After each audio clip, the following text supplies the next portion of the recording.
മാസമായപ്പോഴാണ് ഈ ഒരു പ്രശ്നം ഉണ്ടാകുന്നത്. അപ്പോൾ അവർ ക്ലിയർ ആയിട്ട് പറയുന്നുണ്ട്. ഇപ്പം അവരെല്ലാം നമ്മളായാലും നമ്മൾ പൈസ ചിലവാക്കി, നമുക്ക് ചുമ്മാ പൈസ കിട്ടത്തില്ലല്ലോ, കഷ്ടപ്പെട്ടാലേ കിട്ടത്തുള്ളൂ. നമ്മൾ പൈസ ചിലവാക്കി ഒരു ട്രീറ്റ്മെൻറ്റിന് വേണ്ടിയിട്ട് പോയിട്ട് അതിൽ നിന്ന് ഒരു മാറ്റവും ഉണ്ടാകാതിരുന്നിട്ട് അപ്പോൾ നമ്മൾ ആരായാലും സ്വാഭാവികമായിട്ട് ഏത് മനുഷ്യരായാലും പ്രതികരിക്കും. അതേ കല്യാണം ചെയ്തിട്ടുള്ളത് എനിക്ക് മനസ്സിലാവുന്നത് അങ്ങനെയാണ്. നമ്മൾ കൊടുത്തേക്കുന്ന പരാതിയുടെ പേപ്പറാണ് കേട്ടോ. അപ്പൊ അതിന്റെ ഡേറ്റ് നിങ്ങൾ ശ്രദ്ധിച്ചോ. 1-ാം തീയതിയാണ് നമ്മൾ പരാതി കൊടുത്തേ. ഹായ് ഹലോ, എല്ലാവർക്കും നമസ്കാരം. അപ്പോൾ ഞാൻ പറയാൻ വന്ന കാര്യം നിങ്ങൾക്ക് മനസ്സിലായി കാണും. നമ്മുടെ ഫേമസ് യൂട്യൂബറായ കല്യാണിയെ കുറിച്ചിട്ടാണ്. അപ്പം കുറച്ച് ദിവസങ്ങൾക്ക് മുന്നേ ഒരു ഷോർട്സ് വീഡിയോ കല്യാണി അപ്ലോഡ് ചെയ്തിട്ടുണ്ടായിരുന്നു. അതിൻ്റെ പേരിൽ ഇപ്പോൾ ഒരുപാട് പ്രശ്നങ്ങൾ നടക്കുന്നുണ്ട്. അപ്പോൾ ആ വീഡിയോ ഞാൻ നിങ്ങൾക്ക് കാണിച്ചു തരാം. എന്റെ മുഖത്ത് ഒരു പാട് വന്നപ്പോൾ നമ്മൾ സ്വന്തമായിട്ട് ചികിത്സിക്കേണ്ട ഡെർമറ്റോളജിസ്റ്റിനെ കാണിക്കാമെന്ന് വിചാരിച്ചിട്ട് നമ്മൾ ട്രിവാൻഡ്രത്ത് കൊറോങ്കോണത്തുള്ള ഒരു സ്ഥാപനത്തിൽ പോയി. അവിടെ ചെന്ന് കഴിഞ്ഞപ്പോൾ അതിന്റെ മെയിൻ ഡോക്ടർ ഒരു ലേഡിയാണ്.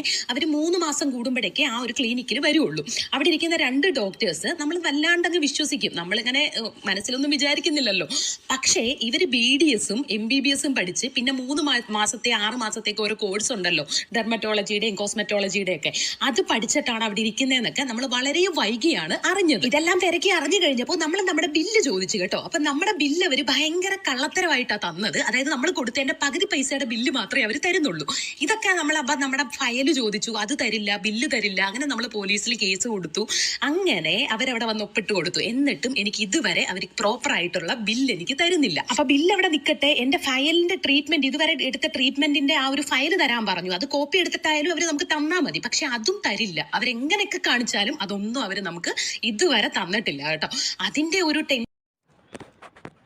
ആ ഷോർട്സ് വീഡിയോയിൽ പുള്ളിക്കാർ പറഞ്ഞിട്ടുണ്ടായിരുന്നു, ഇതിൻ്റെ ലോങ് വീഡിയോ ഞാൻ ചെയ്യാം, ഡീറ്റെയിൽസ് ആയിട്ട് കാര്യങ്ങളൊക്കെ പറയാം എന്നൊക്കെ പറഞ്ഞിട്ടുണ്ടായിരുന്നു. പക്ഷേ എങ്കിലും നമ്മുടെ ഈ യൂട്യൂബ് വഴിയും നമ്മുടെ ഈ സോഷ്യൽ മീഡിയ വഴി നമുക്ക് ഒരുപാട് നെഗറ്റീവ് കമൻസും ഒരുപാട് നെഗറ്റീവ് വീഡിയോസും അവർക്ക് വേണ്ടിയിട്ട് അവരെ കുറ്റപ്പെടുത്തിക്കൊണ്ട് ഇറങ്ങിയിട്ടുണ്ടായി. നമ്മൾ കണ്ടതാണത്.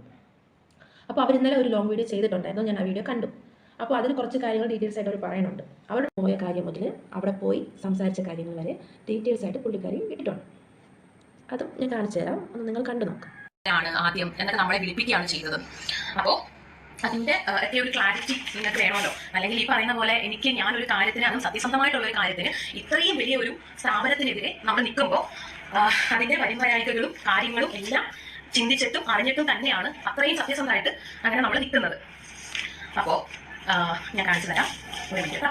അപ്പൊ ആദ്യത്തെ കാര്യം അവർ പറഞ്ഞിരിക്കുന്നത്, ആ ഒരു വോയിസ് ക്ലിപ്പിൽ അവർ പരാതി കൊടുത്തിട്ട് പിറ്റേ ദിവസം നമ്മൾ കൊണ്ടുപോയി, അവർ പരാതി കൊടുത്തതിന് ശേഷം പിറ്റേ ദിവസം നമ്മൾ കൊണ്ടുപോയി പരാതി കൊടുത്തു. ആ പരാതിയുടെ ബേസ് ആയിട്ടാണ് നമ്മൾ അവിടെ ചെന്ന കാര്യങ്ങളൊക്കെയാണ് അവർ പറഞ്ഞിരിക്കുന്നത്. അപ്പോൾ നമ്മൾ കൊടുത്തേക്കുന്ന പരാതിയുടെ പേപ്പറാണ് കേട്ടോ. അപ്പൊ അതിന്റെ ഡേറ്റ് നിങ്ങൾ ശ്രദ്ധിച്ചോ. 1-ാം തീയതിയാണ് നമ്മൾ പരാതി കൊടുത്തേക്കുന്നത്, രജിസ്റ്റർ ചെയ്തേക്കുന്നത്.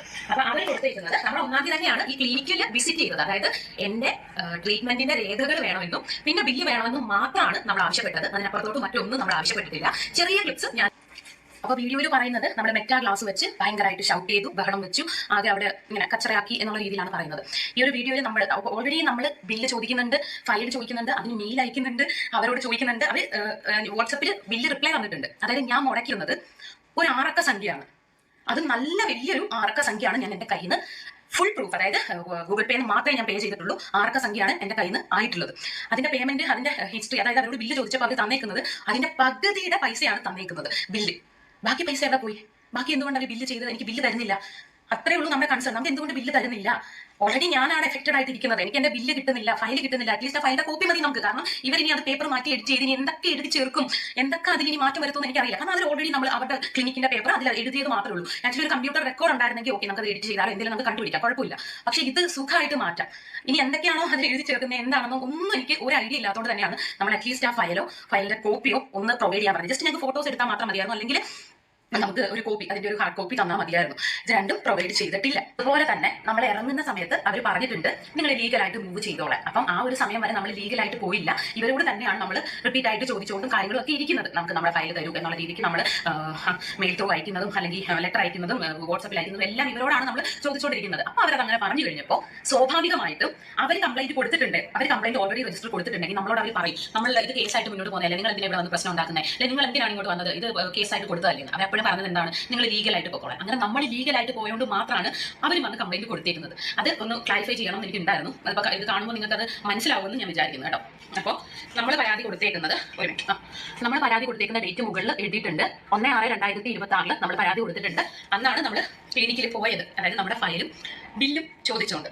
ട്രീറ്റ്മെന്റിന്റെ ഫയലും ബില്ലും ചോദിച്ചുണ്ട്. അപ്പോൾ അത് അവർ തരുന്നില്ല എന്ന് കണ്ടപ്പോഴാണ് നമ്മൾ കൊണ്ടുപോയി കംപ്ലൈന്റ് കൊടുത്തത്. ഉച്ചയ്ക്ക് നമ്മൾ കംപ്ലൈന്റ് രജിസ്റ്റർ ചെയ്തിട്ടുണ്ടായിരുന്നു. ഇനി അവർ കംപ്ലൈന്റ് കൊടുത്തേക്കുന്നത് 1/6/2026 തന്നെയാണ്, അന്ന് തന്നെയാണ്. പക്ഷേ ഇവർ കംപ്ലൈന്റ് കൊടുത്തേക്കുന്നത് വൈകുന്നേരമാണ് കേട്ടോ കംപ്ലൈന്റ് കൊടുത്തേക്കുന്നത്. അതായത് നമുക്കെതിരെ കംപ്ലൈന്റ് കൊടുത്തേക്കുന്നത്. അങ്ങനെ ഈ പറയുന്ന പോലെ 2-ാം തീയതിയാണ് നമ്മളെ വിളിപ്പിക്കുന്നത്. അങ്ങനെ ഞങ്ങൾ 2 കൂട്ടരും അവിടെ എത്തുന്നത്. ഓക്കെ, അന്ന് ആ പോലീസ് സ്റ്റേഷനിൽ വെച്ച് അവർ അതായത് എഴുതി ഒപ്പിട്ട് കൊടുത്തു. അതായത് എൻ്റെ ബില്ലും കാര്യങ്ങളും എല്ലാം അവർ തരാം, അതായത് ഡേറ്റ് എഴുതിയിട്ടുണ്ട് 3/6/2026 തരാം എന്നുള്ള രീതിയിൽ അവർ ഡേറ്റ് വരെ എഴുതിയിട്ട് അതിൻ്റെ ഒപ്പിട്ടിട്ടുണ്ട്. അപ്പുറത്ത് ഞാനും ഒപ്പിട്ടിട്ടുണ്ട്. അങ്ങനെയാണ് അത് നടന്നത് അവിടെ. അതായത് 3-ാം തീയതിക്ക് മുൻപേ എൻ്റെ ബില്ലും എൻ്റെ ട്രീറ്റ്മെന്റിന്റെ റെക്കോർഡും ഹാർഡ് കോപ്പി ആയിട്ട് തരണം എന്നുള്ള രീതിയിൽ ഒപ്പിട്ടിട്ടാണ് അവർ പോയത്. അപ്പൊ അതിനർത്ഥം എനിക്ക് ആ ടൈമിലും ബില്ല് തന്നിട്ടില്ല എന്ന് തന്നെയല്ലേ? നിങ്ങൾ തന്നെ ഒന്ന് ആലോചിച്ചിട്ട് പറയും. ഇനി 2-ാമത്തെ കാര്യം അതിൽ മെയിൻ ആയിട്ട് പറയുന്നത് എന്തിനാണ് ഞാൻ ആ ക്ലിനിക്കിൽ പോയെന്നുള്ള കാര്യം ഞാൻ പറയാം. അതായത് അവരതിൽ പറയുന്നത്, അതായത് എന്റെ മുഖത്ത് കുരുവെന്നാണോ എന്താണെന്ന് എനിക്ക് അറിയത്തില്ല. ഞാൻ കറക്റ്റായിട്ട് യൂട്യൂബിൽ വീഡിയോ ഇടുന്ന ഒരു ഇതാണ്. ഞാൻ മാക്സിമം എന്നും വീഡിയോ ഇടാൻ നോക്കാറുണ്ട്, ഷോർട്സ്. അപ്പോൾ അതിൽ നോക്കിയാലും ഒക്കെ നിങ്ങൾക്ക് അറിയാം എന്റെ ഫേസിലെ കുരുവോ കാര്യമൊന്നുമില്ല. പക്ഷേ ഈ ഒരു പാട് നിങ്ങൾക്ക് കാണാൻ പറ്റുന്നുണ്ടോ കറക്റ്റായിട്ട് എനിക്കറിയില്ല. ഈ ഒരു പാട് എന്റെ 2 സൈഡിലും ഇതുപോലെ ഉണ്ട്. ഈ ഒരു പാട് ഞാൻ സ്റ്റിറോയിഡ് ഉപയോഗിച്ചിട്ട് വന്നതെന്നാണ് ആ കുട്ടി പറയുന്നത് വീഡിയോയ്ക്കകത്ത്. അപ്പൊ അത് അങ്ങനെയല്ല എന്ന് എനിക്ക് കാണിക്കാൻ ഞാൻ കുറച്ച് ഫോട്ടോസ് വീഡിയോസ് എന്തൊക്കെയാണെന്ന് വെച്ചാൽ സൈഡിൽ ഞാൻ പ്ലേ ചെയ്യാം. അപ്പൊ അത് കണ്ടിട്ട് നിങ്ങൾ പറയാം. അതായത് 8 വർഷം മുമ്പ്, എന്റെ മോനിപ്പോൾ 8 വയസ്സാണ്. അപ്പൊ 8 വർഷം മുമ്പ് പ്രഗ്നന്റ് ആയിട്ടിരിക്കുമ്പോൾ നമുക്ക് സ്റ്റിറോയിഡ് ക്രീം യൂസ് ചെയ്യാൻ പറ്റില്ല. സ്റ്റിറോയിഡ് ക്രീം എന്നല്ല, ഒരുവിധമുള്ള സാധനങ്ങൾ നമുക്ക് പ്രത്യേകിച്ച് യൂസ് ചെയ്യാൻ പറ്റില്ല. ആ സമയത്തും എനിക്ക് ഫേസിന് കുഴപ്പമൊന്നുമില്ല, നന്നായിട്ട് തന്നെയാണ് ഇരിക്കുന്നത്. പക്ഷേ ഈ പാട് അവിടെ തന്നെ നിങ്ങൾക്ക് ശ്രദ്ധിക്കാം. അതെനിക്ക് അവിടെ തന്നെ ഉണ്ട്. അത് കഴിഞ്ഞിട്ട് ഇത് എന്തുകൊണ്ട് ഈ പാട് വന്നു എന്ന് ചോദിച്ചു കഴിഞ്ഞാൽ ഈ എൻ്റെ അച്ഛന്റെ ഫോട്ടോ ഞാൻ ഇവിടെ കൊടുക്കാം. എന്റെ അച്ഛനും ഇവിടെ നന്നായിട്ട് അത് പ്രായം കൂടുന്തോറും ആ ഡാർക്ക്നെസ്സിലെ ആ ഒരു കറുപ്പ് അതിലെ കൂടി വരികയാണ്. അത് അച്ഛനുണ്ട്, അച്ഛന്റെ പെങ്ങന്മാർക്കുണ്ട്, എല്ലാവർക്കും ഇങ്ങനെ പാരമ്പര്യമായിട്ട് കിട്ടുന്നതാണ്.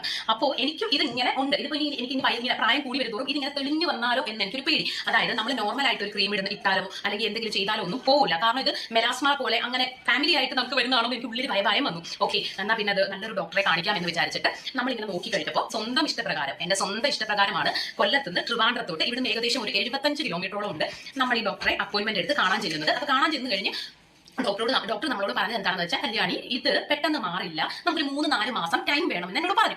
അപ്പോഴും എനിക്ക് ഓക്കെ ഡോക്ടർ, എനിക്ക് കുഴപ്പമൊന്നുമില്ല. കാരണം അവർ എന്റെ മനസ്സിൽ വിചാരിക്കുന്നത് അവർ ഓക്കെ, അവർ ഓപ്പണായിട്ട് പറഞ്ഞു ഇത് പെട്ടെന്ന് മാറില്ല, അതിന് അതിൻ്റെതായിട്ടുള്ള സമയം കൊടുക്കണം. കാരണം ഉള്ളിൽ നിന്ന് ഇങ്ങനെ നമ്മുടെ എന്തൊക്കെയോ ഉള്ളിൽ നിന്ന് ഇങ്ങനെ ഹീലായിട്ട് വരണം, സ്കിന്ന് നല്ലതാക്കണം എന്നുള്ള രീതിയിൽ പറഞ്ഞു. അപ്പം ഞാനും ഓക്കെ ആയിരുന്നു. അങ്ങനെ എന്നോട് കുറച്ച് ട്രീറ്റ്മെന്റ് ഒക്കെ പറഞ്ഞു. അപ്പം എന്റെ മനസ്സിൽ എന്താ, ഇപ്പം നമ്മളൊരു ഹോസ്പിറ്റലിൽ പനിയായിട്ട് പോയി കഴിഞ്ഞാൽ അപ്പോൾ ഡോക്ടർ നമുക്ക് മെഡിസിൻ തരും. അപ്പം നമ്മളത് ആ പറയുന്ന രീതിയിൽ കുടിക്കും അല്ലെങ്കിൽ ചെയ്യും, അങ്ങനെയാണ് ചെയ്യുന്നത്. അതുപോലെ തന്നെ ഞാൻ വിശ്വസിച്ച് പോയ ഒരു ഡോക്ടറാണ്. അപ്പോൾ ഡോക്ടർ എന്തൊക്കെ പറഞ്ഞു അത് ഞാൻ കറക്റ്റായിട്ട് ഫോളോ ചെയ്തു, ട്രീറ്റ്മെന്റ് എടുത്തു. അത് കഴിഞ്ഞിട്ട് പിന്നെ അവരുടെ സാധനങ്ങൾ, അവിടെ തന്നെ കുറച്ച് സാധനങ്ങളുണ്ട്, അതൊക്കെ നമ്മളെ കൊണ്ട് പർച്ചേസ് ചെയ്യിപ്പിച്ചു. അതിപ്പം ഇതിന്റെ ആവശ്യമുണ്ടോ എന്ന് ചോദിച്ചപ്പോൾ ബോഡിക്കകത്ത് ഇതൊക്കെ നന്നായിട്ട് കൂടി നിന്നാൽ മാത്രമേ നമ്മുടെ സ്കിന്നിന് നന്നായി വരുമെന്ന് നമ്മളോട് കൺവിൻസും ചെയ്തിട്ടുണ്ടായിരുന്നു കേട്ടോ. അങ്ങനെ ആ ടൈമിൽ പോയ സമയത്ത് ബില്ല് നമുക്ക് തന്നിട്ടുണ്ടായിരുന്നു. ഫസ്റ്റ് ടൈമിൽ പോയ സമയത്ത് ബില്ല് നമുക്ക് തന്നിട്ടുണ്ടായിരുന്നു. അങ്ങനെ അത് നമ്മൾ വാങ്ങിച്ച് ഇറങ്ങി. അങ്ങനെയാണ് ആ ഒരു കാര്യത്തിന് വേണ്ടി മാത്രമാണ് ഞാൻ പോയത്. ഫോട്ടോസ് കണ്ടപ്പോൾ നിങ്ങൾക്ക് തന്നെ മനസ്സിലായി കാണും. അതായത് 8 വർഷം മുന്നേ, അതായത് എനിക്ക് പറ്റുവാണെങ്കിൽ ഞാൻ എന്റെ +2 ടൈമിലും ഞാൻ ഇവിടെ ആഡ് ചെയ്യാം കേട്ടോ. പറ്റുവാണെങ്കിൽ എന്റെ കയ്യിൽ ഫോട്ടോസ് ഉണ്ടെങ്കിൽ. അപ്പോൾ ആ സമയത്ത് എന്റെ മോനെ പ്രഗ്നന്റ് ആയിട്ടിരിക്കുന്ന സമയത്ത്, അവന് പാല് കൊടുക്കുന്ന സമയത്ത്, കുഞ്ഞിന് പാല് കൊടുക്കുന്ന ടൈമിലൊന്നും ഒരു ക്രീം, അതായത് പ്രത്യേകിച്ച് ഇതുപോലെ സ്റ്റിറോയിഡൊന്നും അത് തൊട്ട് പോലും നോക്കൂല. ആ ടൈമിൽ പോലും എന്റെ സ്കിന്നിന് വലിയ കുഴപ്പങ്ങളോ കാര്യങ്ങളോ ഒന്നുമില്ല. പക്ഷേ ഈ പാട് വിസിബിൾ ആയിട്ട് നിങ്ങൾക്ക് കാണാൻ പറ്റും. അത് അങ്ങനെ തന്നെ ഉണ്ട്. അപ്പം മനസ്സിലായെന്ന് വിചാരിക്കുന്നു. എനിക്ക് സ്റ്റിറോയിഡ് ഉപയോഗിച്ചിട്ടോ മറ്റ് കാരണങ്ങളാലോ വന്നതല്ല, ഏതെങ്കിലും ക്രീം ഉപയോഗിച്ചിട്ട് എനിക്ക് വന്ന പാടല്ല അത്. അത് എന്റെ അച്ഛൻ ഉണ്ടായതുകൊണ്ടും അച്ഛന്റെ പാരമ്പര്യത്തിൽ എല്ലാവർക്കും ഉണ്ടായതുകൊണ്ട് എനിക്ക് വന്ന പാടാണ് ഇതെന്ന് നിങ്ങൾക്ക് മനസ്സിലായെന്ന് ഞാൻ വിചാരിക്കുന്നു. ഇനി അടുത്തത് എന്റെ ഒരു അവസ്ഥ നിങ്ങൾ ആലോചിക്കണം. ഞാൻ കയ്യിൽ നിന്ന് കാശ് കൊടുത്ത് ചെയ്തേക്കാം. കൊളാബ് ചോദിച്ചു എന്നാണ് പറഞ്ഞിരിക്കുന്നത്. അതായത് അവർ പറഞ്ഞിരിക്കുന്നത് ഞാൻ 2-ാമത്തെ തവണ ചെന്നപ്പോൾ കൊളാബ് ചോദിച്ചു. അത് അവർ നൽകാത്തതിന്റെ ദേഷ്യത്തിലാണ് അവരുടെ ക്ലിനിക്കിനെ കുറിച്ച് ഇങ്ങനെയൊക്കെ പറയുന്നത് എന്നുള്ള രീതിക്കാണ് അവർ പറഞ്ഞിരിക്കുന്നത്. അതായത് ഞാൻ വിസിറ്റ് ചെയ്തിട്ട് 2-ാമത്തെ തവണ ചോദിച്ചു. അവർ പറയുന്നത് ഞാൻ 8 മാസം ആ ക്ലിനിക്കിൽ ചെന്നിട്ടുണ്ടെന്ന്. അങ്ങനെ 8 മാസം ഞാൻ കറക്റ്റായിട്ട് പേയ്മെന്റും കൊടുത്ത് എല്ലാം കൊടുത്ത് അവർ നമ്മൾ പേയ്മെന്റ് കൊടുക്കുമ്പോൾ ഇവൻ ഞാൻ അങ്ങനെ ബില്ല് താന്ന് ഞാൻ അവരോട് ആവശ്യപ്പെടാറില്ല. അവർ എന്നോട് പറയും വാട്സാപ്പിൽ ബില്ല് സെൻഡ് ചെയ്യാൻ മാം. അപ്പോൾ ഞാൻ ഓക്കെ പറയും. പക്ഷേ ബില്ല് അയച്ചോ ഇല്ലയോ എന്ന കാര്യം ഞാൻ അങ്ങനെ ശ്രദ്ധിക്കാറില്ലായിരുന്നു കേട്ടോ. അപ്പോൾ അങ്ങനെ പറയും, ഞാൻ ഓക്കെ പറയും. ഇത് അവർ തെളിയിക്കണം. കാരണം ആ ഒരു ക്ലിനിക്കിൽ ഫുള്ള് ക്യാമറയാണ്. അവിടെ ഡോക്ടറിന്റെ ക്യാബിനകത്ത് പോലും ക്യാമറയാണ്. അപ്പോൾ ഇത്രയും വലിയൊരു ക്ലിനിക്കിൽ ഞാൻ ചെന്ന് കൊളാബ് ചോദിച്ചതിന്റെ ഒരു പ്രൂഫ് അവർ ഇത് കാണിക്കണം. ഇത്രയും വലിയൊരു അലിഗേഷൻ എന്റെ നേരെ വെക്കുമ്പോൾ അതിനെതിരെ ഒരു പ്രൂഫ് അവരുടെ കയ്യിൽ എനിക്ക് തരണം എന്ന് തന്നെയാണ് എന്റെ ആഗ്രഹം. ഞാൻ കൊളാബ് ചോദിക്കുന്നുണ്ട്. അല്ലാതെ എനിക്ക് ഒന്നും പറയാനില്ല ഇതിനെക്കുറിച്ച്. കാരണം ഈ 2-ാമത്തെ തവണ വിസിറ്റ് ചെയ്ത് ഞാൻ കൊളാബ് ചോദിച്ചിട്ട് ബാക്കി ഇത്രയും തവണയും ഞാൻ എന്റെ പേയ്മെന്റ് കൊടുത്ത് ഞാൻ ബില്ല് പോലും വാങ്ങിക്കാതെ അവർ വാട്സാപ്പിൽ അയക്കാന്ന് പറയുന്നത് വിശ്വസിച്ച് ഞാൻ അങ്ങനെ തന്നെ പൊയ്ക്കൊണ്ടിരിക്കുന്നത്. ഞാൻ കൊളാബ് തരാത്തതിന്റെ ദേഷ്യത്തിൽ 8 മാസം, അവർ പറയുന്നത് ഞാൻ 8 മാസം ചെന്നു എന്നാണ് കേട്ടോ. പക്ഷേ 8 മാസം അല്ല, നമ്മൾ ഒക്ടോബർ 9-നാണ് ചെന്നത്. പിന്നെ നമ്മൾ 6.25 മാസത്തോളം ചെന്നിട്ടുള്ളൂ. അപ്പൊ ആ സമയത്ത് വരെ ഞാൻ എന്റെ ഭാഗത്തുനിന്നോ അല്ലെങ്കിൽ എനിക്ക് അറിയാവുന്നവരോടോ ഞാൻ കൊളാബ് അങ്ങോട്ട് ആവശ്യപ്പെടാറില്ല. അപ്പൊ അവർ അത് പ്രൂവ് ചെയ്യണം ഞാൻ കൊളാബ് ചോദിച്ചു എന്നുള്ളത്. CCTVയും എല്ലാം ഉള്ള ക്ലിനിക്കല്ലേ. അപ്പൊ അവരത് പ്രൂവ് ചെയ്യണം ഞാൻ കൊളാബ് ചോദിച്ചു എന്നുള്ള കാര്യത്തിന് പറയുന്നത്. അവർ പറയുന്നത് എന്തിന് ഇങ്ങനെ ഒരു ക്ലിനിക്ക് ആണെങ്കിൽ ഞാൻ എന്തിന് 8 മാസം എന്നാണ് അവർ പറയുന്നത്. പക്ഷെ ഞാൻ 6.5 മാസമേ പോയിട്ടുള്ളൂ. അപ്പൊ എന്തിന് ഇത്രയും സമയം ഞാൻ അവിടെ പോയി? നിങ്ങൾ ആലോചിക്കണം. ഇവിടുന്ന് എല്ലാം വിശദീകരിച്ച് പറയാനുണ്ട്. എന്ന് വെച്ചാൽ അവർ ഈ ഒരു പ്രശ്നം ഉണ്ടായി, ഇവർക്കുള്ള പ്രശ്നം, മെയിനായിട്ടുള്ള പ്രശ്നം ഇപ്പം അവരെല്ലാം നമ്മളായാലും അങ്ങനെ നമ്മൾ ട്രീറ്റ്മെൻറ്റിന് പോകുന്നുണ്ട്. നമ്മൾ ഒരുപാട് പൈസ ചിലവാക്കി ഒരു ട്രീറ്റ്മെൻറ്റ് നമ്മൾ ചെയ്യുന്നുണ്ടെന്ന് വെച്ചോ. കൊടുത്തിട്ടാണ്, എന്ന് വെച്ചാൽ നല്ല എമൗണ്ട് കൊടുത്തിട്ടാണ് അവർ ആ ട്രീറ്റ്മെൻറ്റ് ചെയ്തത്. ഒരു 5 മാസമാണ് അവർ കാലാവധി പറഞ്ഞിരുന്നത്. ട്രീറ്റ്മെൻറ്റിന് വേണ്ടിയിട്ട് കാലാവധി പറഞ്ഞ് 5 മാസമായി. ഒരു 6 മുക്കാൽ 7 മാസമായപ്പോഴാണ് ഈ ഒരു പ്രശ്നം ഉണ്ടാകുന്നത്. അപ്പോൾ അവർ ക്ലിയർ ആയിട്ട് അതിൽ പറയുന്നുണ്ട്. ഇപ്പം അവരെല്ലാം നമ്മളായാലും നമ്മൾ പൈസ ചിലവാക്കി, നമുക്ക് ചുമ്മാ പൈസ കിട്ടത്തില്ലല്ലോ, കഷ്ടപ്പെട്ടാലേ കിട്ടത്തുള്ളൂ. നമ്മൾ പൈസ ചിലവാക്കി ഒരു ട്രീറ്റ്മെൻറ്റിന് വേണ്ടിയിട്ട് പോയിട്ട് അതിൽ നിന്ന് ഒരു മാറ്റവും ഉണ്ടാകാതിരുന്നിട്ട് അപ്പോൾ നമ്മൾ ആരായാലും സ്വാഭാവികമായിട്ട് ഏത് മനുഷ്യരായാലും പ്രതികരിക്കും. അതേ കല്യാണം ചെയ്തിട്ടുള്ളത് എനിക്ക് മനസ്സിലാവുന്നത് അങ്ങനെയാണ്. ആ വീഡിയോയിൽ തന്നെ അവർ അവിടെ പോയ സമയത്ത് എടുത്ത വീഡിയോയിൽ കൃത്യമായിട്ട് കാണുന്നുണ്ട്. ചോദിക്കുമ്പോൾ അവർ പറയണത് ഹെഡ് ഓഫീസിൽ നിന്ന്, അല്ലെങ്കിൽ ഹെഡ് ഓഫീസിൽ നിന്ന് കിട്ടിയാലേ പറ്റുള്ളൂ. നമ്മളിപ്പോൾ ഒരു ഹോസ്പിറ്റലിൽ പോയി നമ്മൾ ട്രീറ്റ്മെൻറ്റ് എടുക്കുമ്പോഴത്തേക്കും അവിടുത്തെ ഡീറ്റെയിൽസ് നമുക്ക് നമ്മളതായിട്ടുള്ള കാര്യങ്ങൾ അവർ നമുക്ക് തരാനുള്ളതാണ്. അപ്പം ഇതൊക്കെ എന്ന് വെച്ചാൽ ഞാൻ ഒരിക്കലും ആ സ്ഥാപനത്തിന് കുറ്റപ്പെടുത്തുന്നതല്ല കേട്ടോ. അപ്പം അതൊക്കെ തരാനുള്ള ഉത്തരവാദിത്തം അവർക്കുണ്ട്. പക്ഷേ അവർ പ്രോപ്പറായിട്ട് അവർ പോയി ചോദിച്ച സമയത്ത് നമുക്കിപ്പോൾ ആവശ്യമുള്ള സമയത്തായിരിക്കും നമ്മൾ പോയി ചോദിക്കുന്നത്. കാരണം 5 മാസം കഴിഞ്ഞിട്ട് 6 മുക്കാൽ മാസമായിട്ടും ഈ ഒരു സംഭവത്തിൽ ഒരു മാറ്റം ഉണ്ടായിട്ടില്ല എന്ന് അറിയുമ്പോഴത്തേക്കും ഇത്രയും പേര് പറയുന്നുണ്ട് മുഖത്തുള്ള പാട് കുഞ്ഞിലെ എന്ന് വെച്ചാൽ ഒരു +2 പഠിച്ച സമയത്തേ ഉള്ളതാണ്. അപ്പം അത് പിന്നെ മോനെ പ്രഗ്നൻ്റ് ആയ സമയത്തും ഒക്കെ ഉള്ള സംഭവമാണ്. ഇനി പ്രായം കൂടി വരുന്തോറും എന്തെങ്കിലും പ്രശ്നം ഉണ്ടാകുമോ എന്ന് പേടിച്ചിട്ടാണ് ഈ ഒരു ട്രീറ്റ്മെൻറ്റ് എടുക്കാമെന്ന് വിചാരിച്ചത്. പക്ഷേ പല കമൻറ്റുകളും അതിൽ വന്നത് ഞാൻ കണ്ടത് എന്താണെന്ന് വെച്ച് കഴിഞ്ഞാൽ ആവശ്യമില്ലാത്ത ക്രീമെല്ലാം വാരി തേച്ചിട്ടാണ് ഈ ഒരു പ്രശ്നം ഉണ്ടായത് എന്നൊക്കെയാണ് കമൻറ്റ്സൊക്കെ ഞാൻ കണ്ടത്. അപ്പം ഞാൻ നോക്കിയെടുത്തോളം അവർ ജെന്യൂനാണെന്നാണ് എനിക്ക് മനസ്സിലായത്. എൻ്റെ മനസ്സിലെടുക്കുന്നത് എന്താണെന്ന് വെച്ച് കഴിഞ്ഞാൽ ഇത്രയും പൈസ ചിലവാക്കിയതല്ലേ, അപ്പം അതിൻ്റെ ഒരു ബില്ല് നമുക്ക് കിട്ടുന്നത് എന്തുകൊണ്ട് നല്ലതായിരിക്കും. കാരണം ഇത്രയും മാസം ട്രീറ്റ്മെൻറ്റ് നടത്തിയിട്ടും ഒരു മാറ്റം ഉണ്ടായിരുന്നെങ്കിൽ ശരി, പ്രശ്നമില്ല. മാറ്റം ഇല്ലാതിരിക്കുകയല്ലേ, അപ്പോൾ പിന്നെ അതിൻ്റെതായ ഒരു ബില്ല് കിട്ടുന്നത് എന്തുകൊണ്ട് നല്ലതായിരിക്കും. അപ്പം എല്ലാ കാര്യങ്ങളും അവർ ആ വീഡിയോയിൽ പറയുന്നുണ്ട്. എനിക്കിത്രേ പറയാനുള്ളൂ. ശരി, ഓക്കെ, ബൈ.